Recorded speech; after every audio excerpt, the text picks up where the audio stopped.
Hey guys, what's up, my loves? Welcome back to the podcast. Thank you so much for being here. Let's get right into it.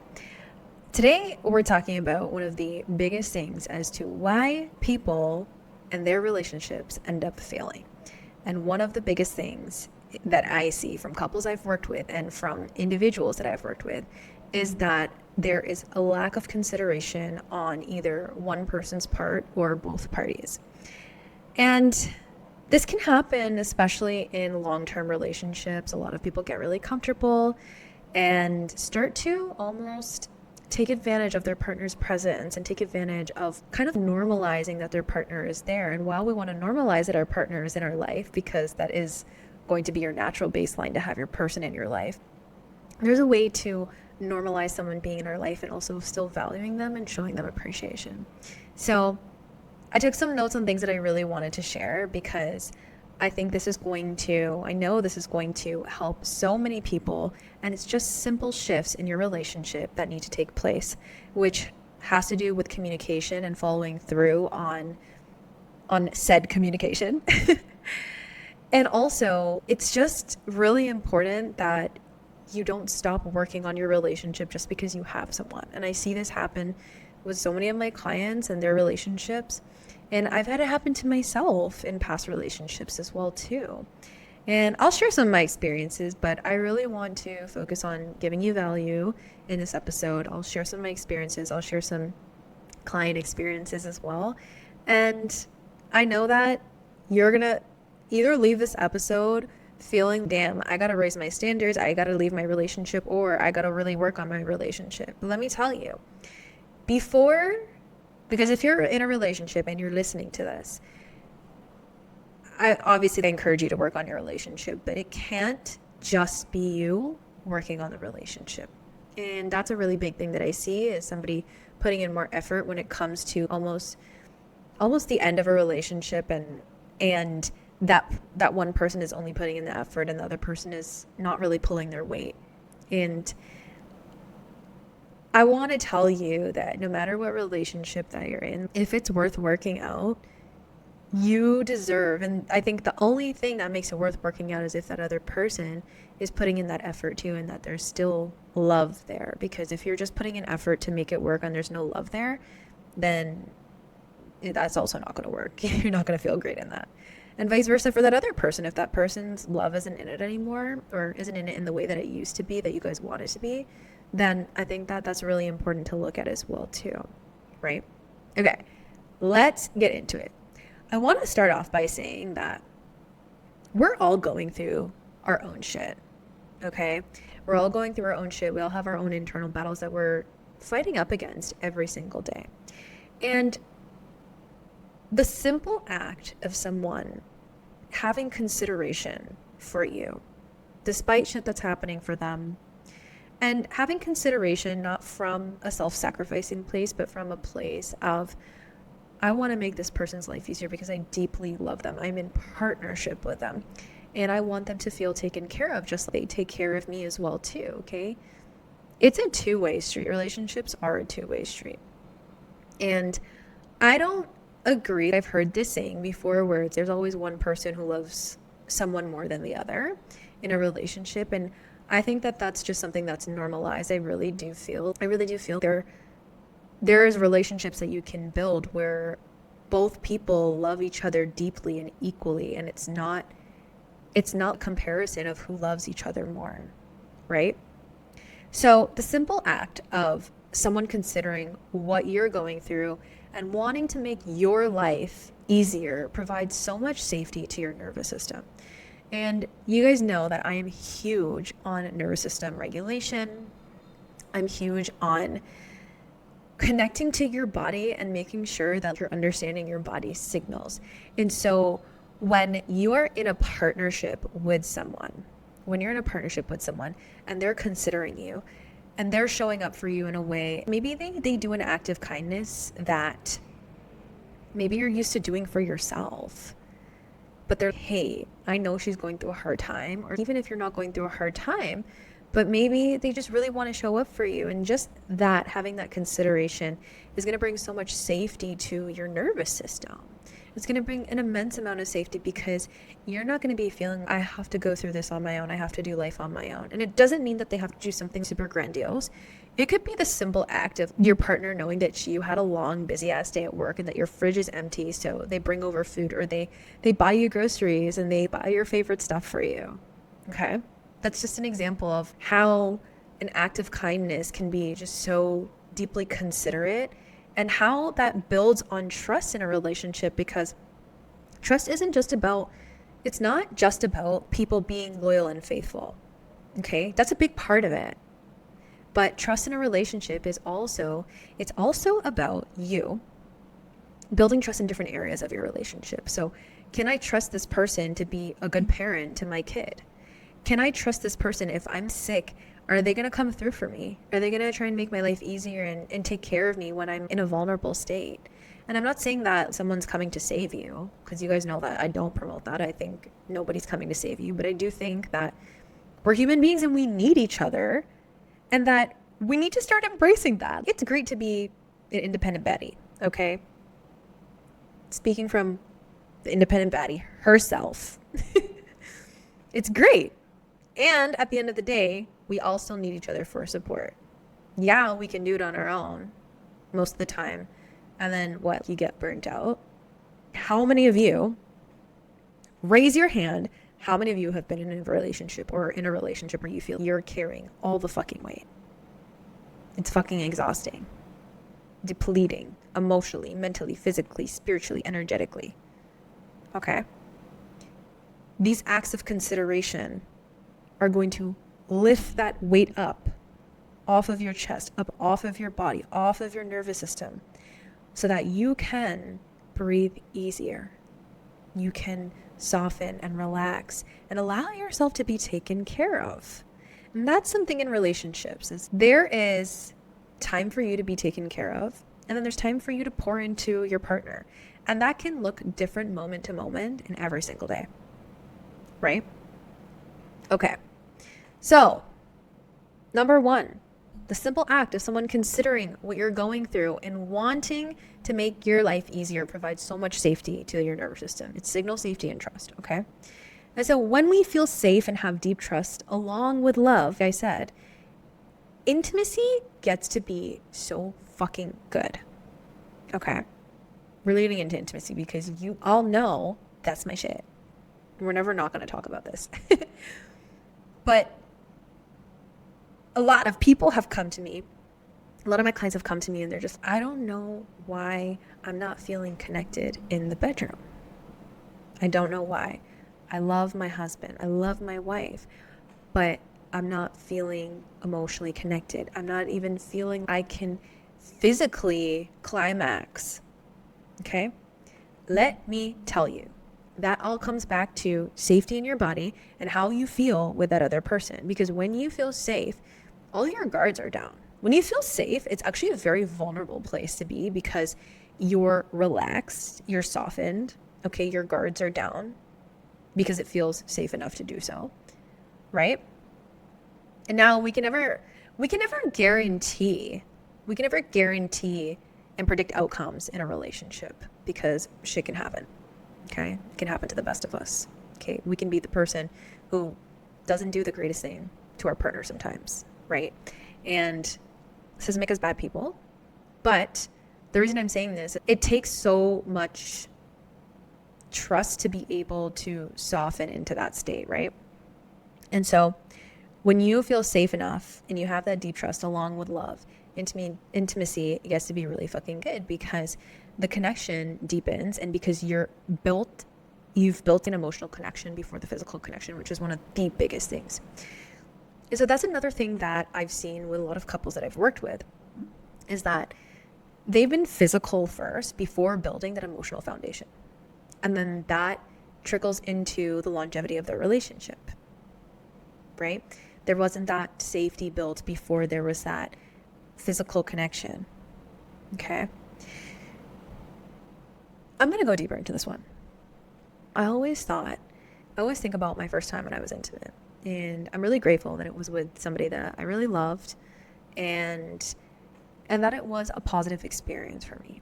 Even though I was scared as fuck, was like 17 or 18. But one thing that made it beautiful was that at that time, that person was somebody who was really safe for me. Okay. And we had an emotional connection. We had built, we were so young when we were dating, but we had built that emotional bond from a very young age, right? And that's why that experience got to be so special and be so significant and be rewarding in the sense of fulfillment, in the sense of being loved, right? Because that emotional foundation was already built. Okay. Now, this doesn't mean your emotional foundation has to be perfect, by the way, because if we go back to my first experience, my first intimate experience, my foundation, my emotional foundation with this person, it was good. And then we had other not so great times too, right? So because you've built that emotional connection, you are going to feel safe. And so, sorry, what I was saying, I'm losing track of my thoughts. But what I was saying is that many couples will get physical before they build that intimacy, that emotional intimacy. And that can really impact your relationship in the long run, because especially as women, so when we are intimate with somebody, when we have sex with someone, there is a chemical within us that releases. One, it's like positive endorphins like come flooding through, but there is like a chemical that keeps us bonded with the other person, right? And so if we are intimate too soon, before our bodies are physically ready, before we're emotionally ready, sometimes we can stay in things, in relationships that aren't serving us, but we think that they are on a logical level because of that chemical that's been released, because we've chemically bonded with that other person, right? And that's where our body can play motherfucking tricks on us, okay? I'm all about listening to your body, but listening to your body actually requires you to know what's a fuck yes, what's a fuck no, what's a fuck I don't know. Because sometimes that happens. Sometimes I'm confused as fuck in my body. I'm just like, I don't even know what I feel right now. Give me a beat. I need a beat. I need a second. And I'll figure it out. Right? And so I see this happen all the time, where people are intimate way too quickly, and then they're confused about, one, why the other person is not showing up in the way that they want them to, or they thought that they were someone that they weren't. But then they stay in the relationship because they're, oh my gosh, I've already physically and emotionally invested in this, but I've given my body to this person, and so I'm going to stay in this. And so that's another reason why a lot of relationships fail, is because it starts off with not having that foundation of emotional safety first, and even physical safety too. I've said this before in this podcast, and I will continue to say this, but before you're intimate with someone, you need to be having conversations with people about your boundaries in the bedroom. Okay, that is a fucking non-negotiable, and those things can change sometimes as times go on. So it should be an ongoing conversation. But for example, every partner that I've been with, I have disclosed to them about my sexual violence and certain things that had triggered me in the past. And also too, I've had moments where I've broke down crying during sex. And that's a very common thing for survivors of sexual violence, by the way. And the reason I disclosed that before is because, one, I'm a good communicator. Two, I think it's important for the other person to know that, so they can know how to show up for you in the ways that you need. Right? And for example, if you end up crying, I did, they're not, what the fuck is happening? They're okay, something's happening. We know what it's connected to. And then we go from there, right? You don't want any surprises when you're being intimate with somebody. Okay? Maybe you do. Maybe it's a spontaneous thing and that's fun for you. Hey, to each their own. No judgment. But if you're listening to this podcast, it's most likely that you're wanting to build a longevity relationship and build it from a place of fulfillment, not just physical attraction. Okay? That's a whole other episode that I will be making. So the connection deepens because you built emotional connection before the physical. And so, I was saying, a lot of the couples I work with, this is a really common theme of not feeling considered or valued in their partnership. And so consideration, I love to just say this, is consideration is not codependency, okay? So I know that there's a lot of people that will promote not being codependent, having a separate life from your relationship, and I agree with all of that, okay? But consideration for your partner is a fucking love language. It is a fucking love language. That's why you get into partnership. Not the whole reason why, but you get into a partnership because this person considers you, they love you, they want to take care of you, and vice versa, right? And so that I don't see that as codependency, especially if you're doing it from a place of love and groundedness. Okay, knowing your boundaries when you are being considerate. Okay, you're not giving from a place of people pleasing. You know how much you can give and when, and you're clear about it. Okay? And again, I want to be really clear. If you're sacrificing yourself to be considerate, that's not it either. Okay? I really want you to listen to that piece again. Okay?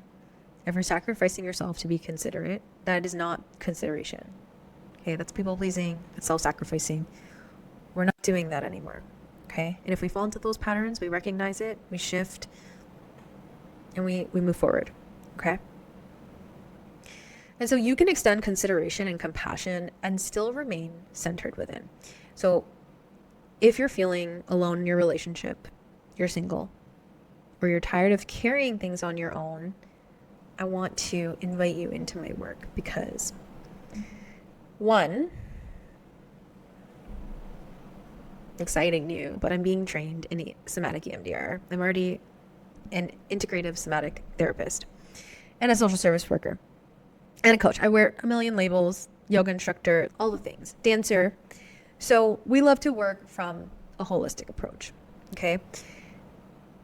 With my work, it's very individualistic, and one thing that is extremely important is getting to the root cause, okay? And now, a lot of people talk about this. Oh, you got to get to the root cause. You got to get to the root cause. And then what do you do after you get to the root cause?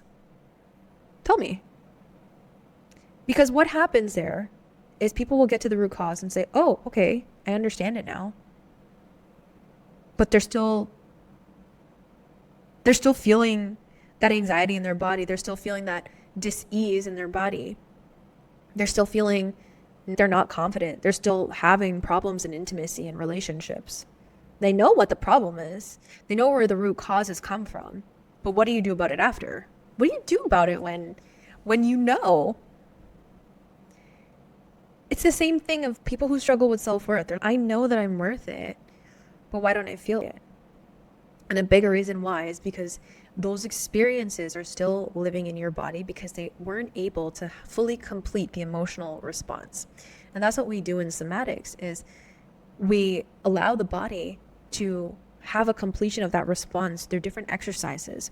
And it looks different for everybody because everyone thinks, oh, somatics is such a fucking magic pill. It can be, but it's also trial and error, anything else. Okay, some things are going to work for people and some things are not. And with EMDR, it's an 8-phase model, right? And so and a lot of people think that EMDR is just the following the fingers or following the light on the screen, and it's just the desensitization of using eye movements, the bilateral eye movements. And it's more than that, okay? Because what we do is we expand your capacity to know that, okay, you went through trauma, but to also have it at arm's length where you're not letting it run your fucking life. And how do we do that? We go back to earliest memories and we work through it then. We do conceptualization here. It is important to be able to conceptualize and understand what's happened to you. But then after, we're shifting and pivoting perspectives, okay? We're offering new openings to these neural pathways that we're working with because, mind you, our brains and our bodies, they are so malleable. They're extremely malleable. And it really just takes consistency and doing the right things that are going to be in alignment with your body and with your specific trauma responses that are showing up for you. All of that is so important. And you need an expert to be able to assess your situation and provide you with the proper tools and guidance and create a safe space. Because let me tell you, I see coaches online who are calling themselves somatic coaches, and then they're not able to really hold the space for those big T traumas that are happening, and it's doing more damage to people. It's doing a lot more damage to people than they think, and forcing people to move out of their window of tolerance. And while we want to expand the window of tolerance, if you don't know what that is, look it up. It's basically the capacity that you have emotionally to endure stress. Okay. I'll just put it as that. Okay. And so it's important for us to step out of our comfort zone for sure, but we need to know where the line is between safely being outside of our comfort zone, if that makes sense, and not pushing ourselves too far over the edge, because that's gonna just cause our nervous system to shut down, and we're not gonna be okay. And so with the EMDR, we are working with an 8-phase model, and we're incorporating movement. Okay, it's almost like we're installing different hardware in your system, because that's what's happening. We're opening up new neural pathways by asking really, really, really good questions of shifting the narrative, looking at your experiences and saying, okay, what did that mean about you? What do you think that you made that experience mean about you?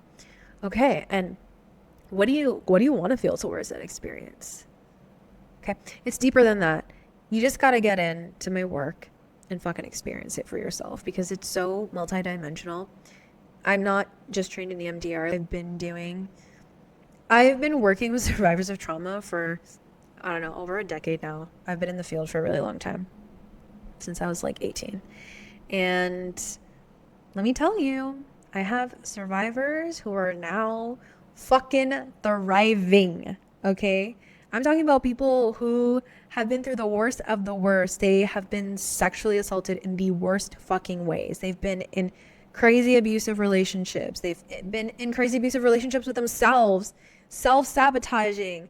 And now they're in loving relationships. People who are treating them like queens and kings, because I work with men and women, not just women. I'm just thinking about specific people right now, and it makes me so fucking happy, because I've worked with certain people over 5 or 6 years, and it's really beautiful to know that somebody has gone through the worst of the worst, has remained a fucking amazing person, truly, like, beautiful hearts. And because they've done this work on themselves, they've stayed committed. It's not easy to stay committed to this work. A lot of people go to therapy for a month, 2 months, a year, and then they dash it to the side, because this is so hard to look at my shadows. It's so hard to look at these parts of me, because it requires a lot of accountability.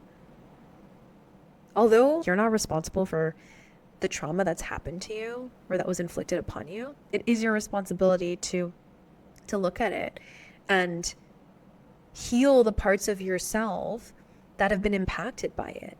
For you, right? Because you fucking deserve to have a great love life. And honestly, I'm all for love, because I truly believe we all, at the end of the day, just want to be loved.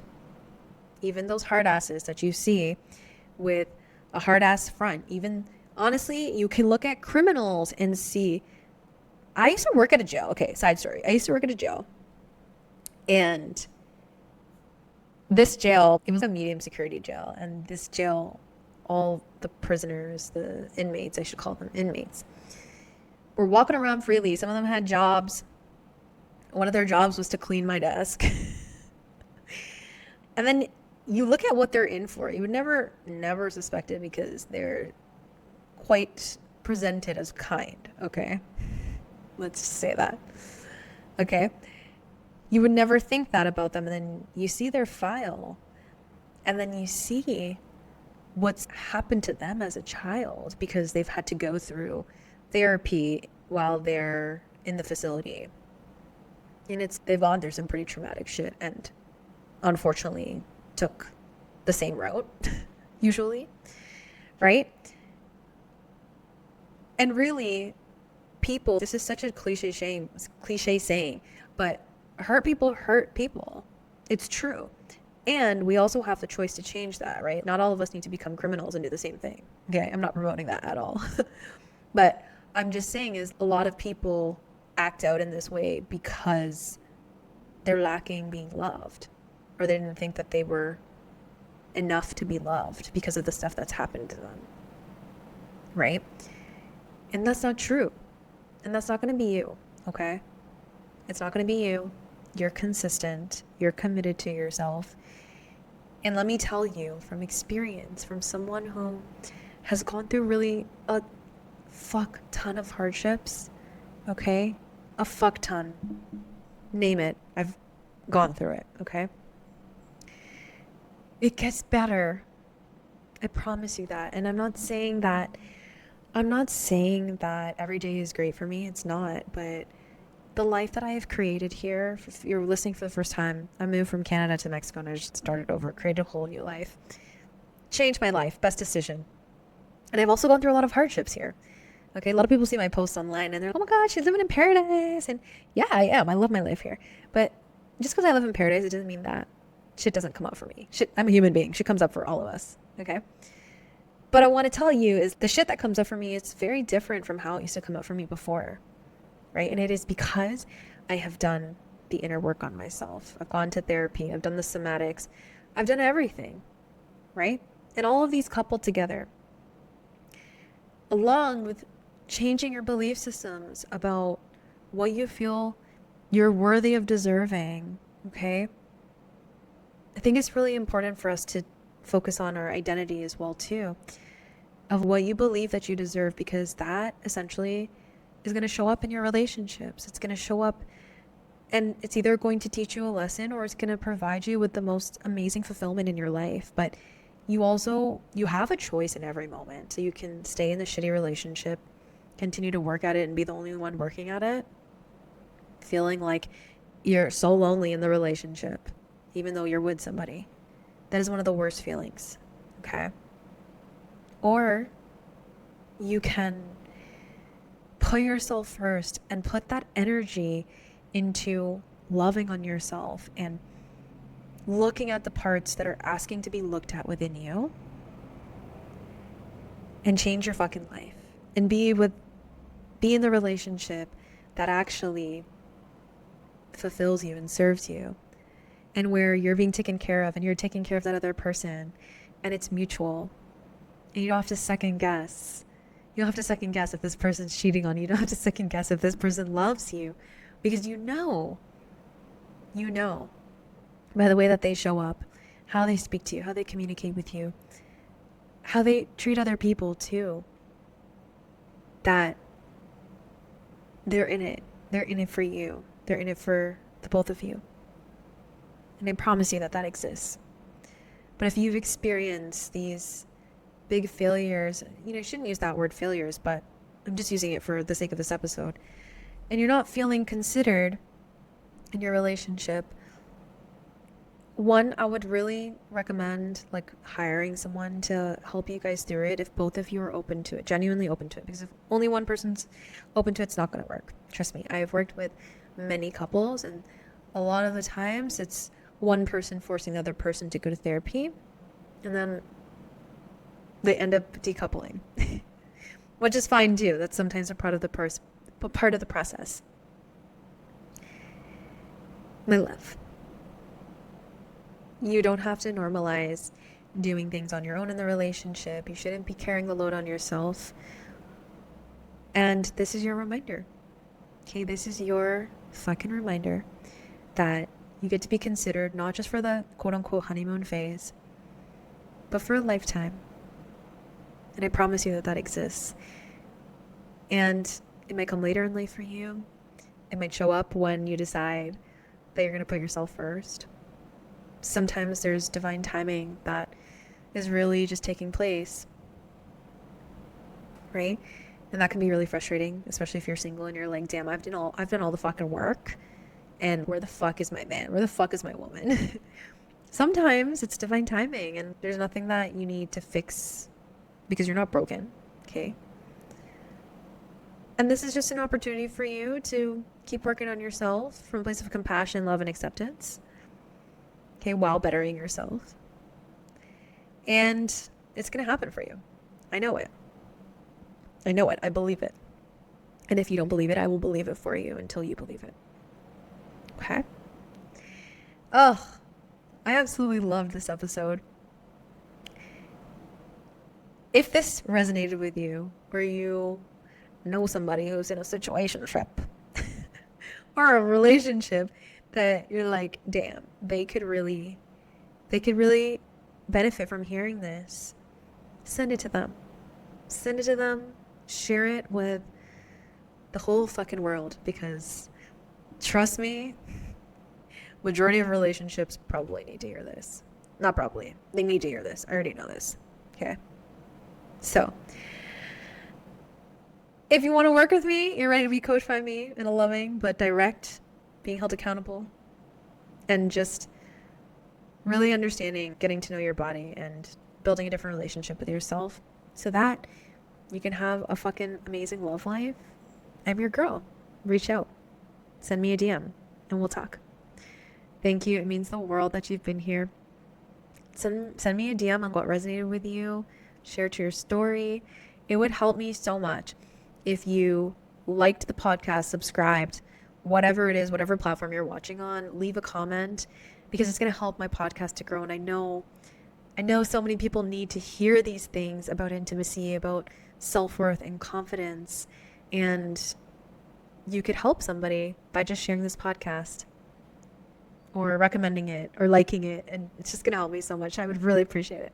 Anyway, my loves, it's 10 o'clock for me, past my bedtime. Have a good night. Have a good day. I love you with all my heart. And thank you so much for spending time with me.